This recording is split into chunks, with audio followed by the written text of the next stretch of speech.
And certainly the law of the land right now is that busing is permissible, that a district court can order busing. And what the president has got to do is to look into the various pending actions and determine where he thinks that that action goes beyond the Supreme Court decision in the Swan case, and then try to do something about it in the court. So I don't know that there's any way you can go back to all places where there is busing now and repeal it, because it's under a court order that's in effect, or in many cases where the school board has agreed to do it on its own volition.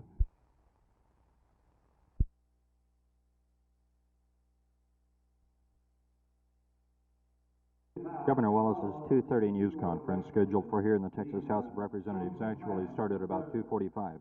By the time he entered the House, which was packed with an estimated 800 people, he was 15 minutes late getting before TV cameras and photographers. He was coming fresh off an impetus gained in the Florida primary election, and he wasn't hurt any by President Nixon's speech of last night. In fact, he talked during his news conference about the issue of busing and about the president's speech. In the matter of busing, for instance, all 6 United States senators, Mr. Harkey, Mr. Humphrey, Mr. Jackson, Mr. McCarthy, Mr. McGovern, and Mr. Muskie, voted to bus to achieve racial balance in the Congress, or announced in favor of it. Then when they got to Florida, they found that when they got down into Florida, they found that the people in this 9th most populous state did not like the fact that they had voted in such manner. So 2 or 3 began to wishy-washy about the matter, and one went back and introduced an anti-busing amendment. And I made the statement in Florida that if I run well in Florida, Mr. Nixon will make a statement about busing before he goes to China. And if we win the primary, he'll make one after. And you know, when he went to China, I've been told, whether this is true or not, that he had moused his tongue, spent about half that time talking about busing in the United States.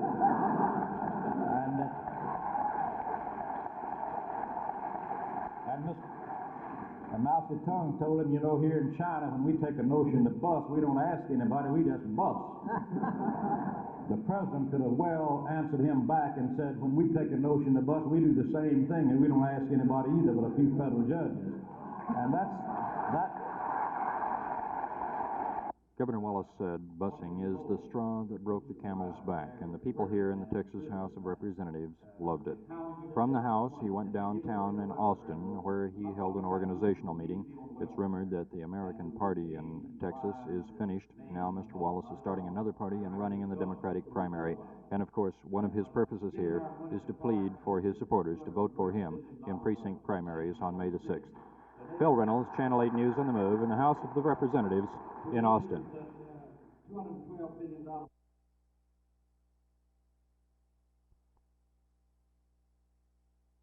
Well, of course, he takes the position that we take in our appeals, case of appeals in the New Orleans. We think that we have gone as far as the law requires that we go. That's the Supreme Court decision interpretation I'm speaking of. We think we have gone as far as the courts require, and we don't think we should go any farther. That is our position. And, of course, this is the question that the Fifth Court of Appeals is trying to decide. Now, this appeal case, it would require more busing, wouldn't it? The NAACP in New York, which is the group that has been suing us, is the group that says that we should do this in all elementary schools, and we have taken the position that only those that were de jure, thus by law, were segregated in the old days, are the only ones that we had to integrate, so to speak, and that's what we have done. We think we have complied with the law. We don't think we should go any farther. I think it's the best interest of children, our good education, our expense, and our use of money to go any farther than we're now going.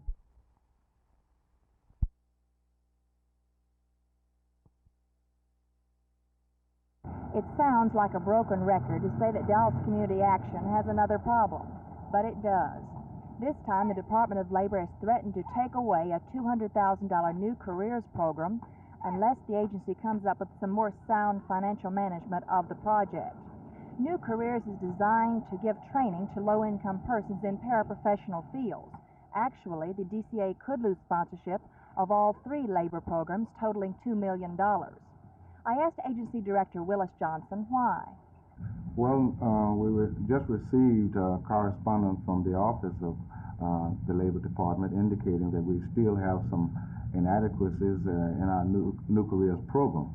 They have indicated very strongly that if these inadequacies are not satisfied, they will seek new sponsors for this program around September 23rd. What are you going to do about it? We're going to make an all-out effort to really satisfy all the inadequacies. Does that include other programs under the labor program? Yeah, NYC 2 program is also under investigation. Another money matter adding more brush to DCA fires is the $1,500 expense account handed in by 2 DCA members, Arthur Graves and Romy Lilly. A big chunk of their expenses came under lost wages for attending board meetings. But as Johnson put it, why did they lose wages by attending night meetings? If a board member had to attend a meeting where they should or would have normally been working, then we, as an agency, if we have monies in a budget, allowed to pay up to $15 for the loss of wages for that board member. Do you think that guideline is being abused? I think it's questionable. And if these questions haven't produced enough headaches, Johnson has also come under fire for approving 2 expense accounts for board members to attend that black political convention last week in Gary, Indiana. I asked Board Chairman George Zimmerman if he approves of spending DCA funds for what appears to be political purposes. It's my opinion at this time, after looking into that meeting, which was held in Gary, Indiana, that it was a national black political convention to determine the blacks of the country in position related to the 2 predominant political parties. If that, in fact, is the case, and there was no direct objective of that meeting related to any activity of this agency, then the funds will not be allowed, and they will not be paid by this agency. You know, with all these problems, the picture looks pretty gloomy. But then, when you take a look at 600 children like these that the Poverty Agency is helping, the picture brightens considerably. Martha McIntyre, Channel 8 News on the Move.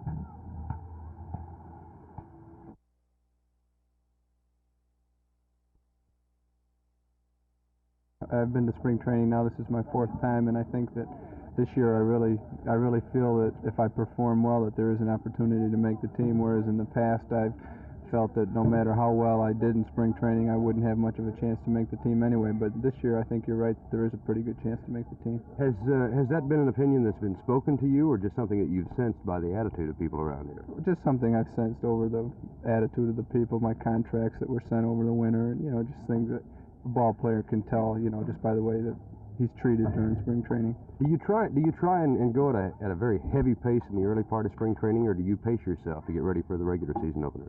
I've done it different ways. One year I got in real good shape to come down here and ended up getting stale during spring training, and last year I came down not in shape, and it took a while, and this year I kind of did it in between. I came down in fairly good shape, and be in good shape within the next couple of weeks, probably. You're going to find that groove one way or the other, huh? It's kind of find the happy medium, I guess.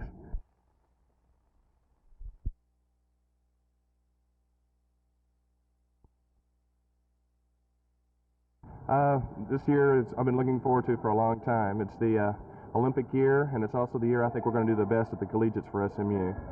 As a swimmer, how do you compare with your '68 form? I think it's coming back, I really do, and I'm really excited about this year, I really am. What is the one event you're looking forward to most at the NCAAs? There isn't one event I'm looking forward to more than the others. I'm swimming both backstrokes, the individual medley, and I'm swimming on probably 2 relays, maybe just one. But I'm really looking forward to all of them. I've been working real hard on the individual medley this year, but right now my backstroke's coming into form, and I'm really excited about swimming that too.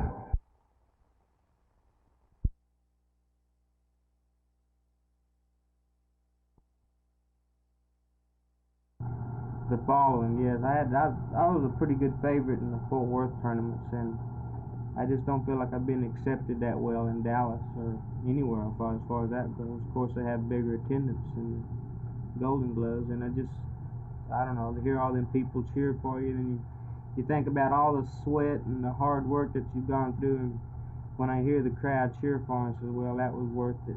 And now it's, I don't know, it's a little bit different.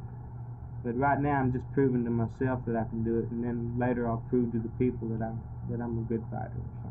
Tommy, you've got to be one of the few guys in the United States, I guess, who has his wife in his corner as a second. Pam, what is it, moral support, or do you actually take that much of an involvement in boxing? No, I'm a regular second. I work with him, and I work his corner, and I try to pick up things that he does wrong.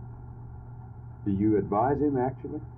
Yeah, we have professionals in the corner, of course, and I know Tommy's, the way he fights, the style, and if they don't catch something, well then, if I can catch it, I'll tell him. I'll tell him what he's doing wrong and everything. Tommy, who do you listen to, your wife or your... Well, I kind of listen to all of them. I even listen to the crowd sometimes. The crowd can be helpful sometimes too. Watch his right hand, or a lot of times they yell for the other guy, so I try to watch and see what they're going to throw. Did Pam get interested in boxing through you, or were you interested in it first? No, it was strictly through him. In fact, when we first met, somebody told me that he was a boxer, and I didn't believe it. And then he asked me out to the boxing matches, and we went, to the Golden Gloves, and he said, I'll be back, later, I'm going to go get dressed. And I thought, I must have heard him wrong.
I'll give you a toast this St. Patrick's Day in Irish.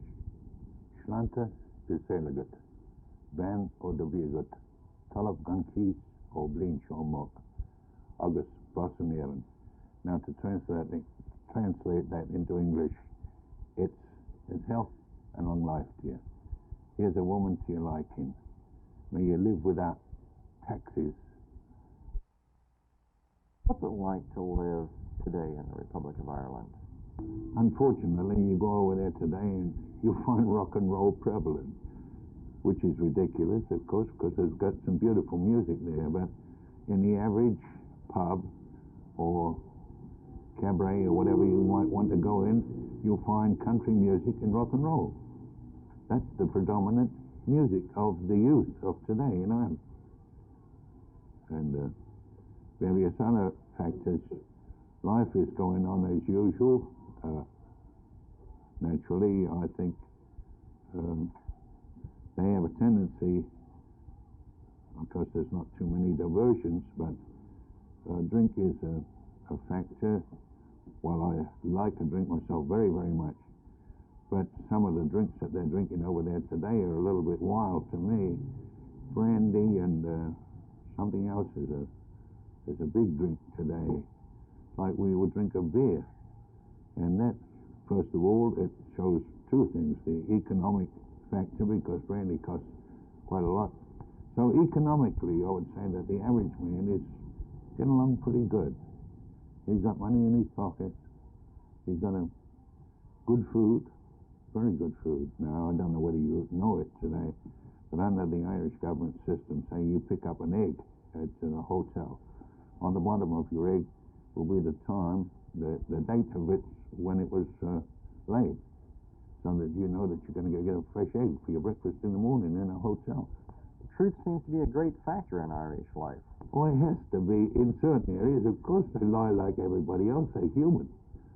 And naturally, if it suits the purpose, everybody will lie up to a certain degree. So we can't say they're all saints and scholars.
Joe Carr really does speak Gaelic.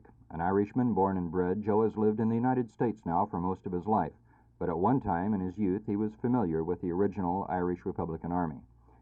Now Joe lives in Dallas, but for St. Patrick's Day he talked with me about things Irish, such as how life is today.